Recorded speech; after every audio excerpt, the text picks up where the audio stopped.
আসসালামু আলাইকুম এভরিওয়ান, কেমন আছো তোমরা সবাই? আশা করি তোমরা সবাই খুব ভালো আছো। আজকে আমি চলে এসেছি একটা আর্ট ভিডিও নিয়ে। দেখো, অনেকদিন ধরেই আমার কাছে এই রেড ব্লাউজটা ছিল। এটা আমি কলেজে পড়ে যেতাম, বাট এখন পুরনো হয়ে গেছে, তাই আর পড়তে ভালো লাগে না। তাই অনেকদিন ধরে ভাবছিলাম যে এটার উপর একটু এক্সপেরিমেন্ট করব, বাট সেটা আর হয়ে উঠছিল না। তাই আজ একটু হাতে সময় পেতেই বসে পড়লাম রং তুলি, এক টুকরো কার্ডবোর্ড ও দুটো কাপড় আটকানো ক্লিপ নিয়ে। তারপর ব্লাউজটার নিচে কার্ডবোর্ডটা দিয়ে দুই সাইড থেকে ক্লিপ দুটো লাগিয়ে আটকে দিলাম এবং শুরু করে দিলাম আমার কারুকার্য।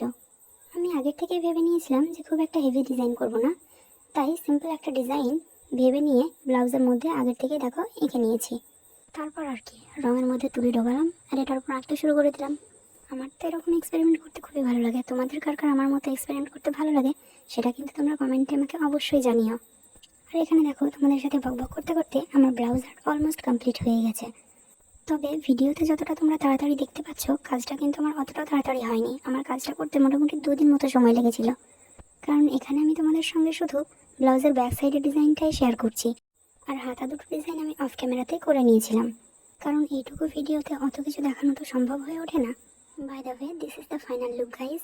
আমার এই সিম্পল আর্টটা তোমাদের কেমন লাগলো সেটা অবশ্যই জানিও, আর ভালো লাগলে অবশ্যই একটা লাইক করে যেও। থ্যাঙ্কস ফর ওয়াচিং, দেখা হবে নেক্সট কোনো ভিডিওতে।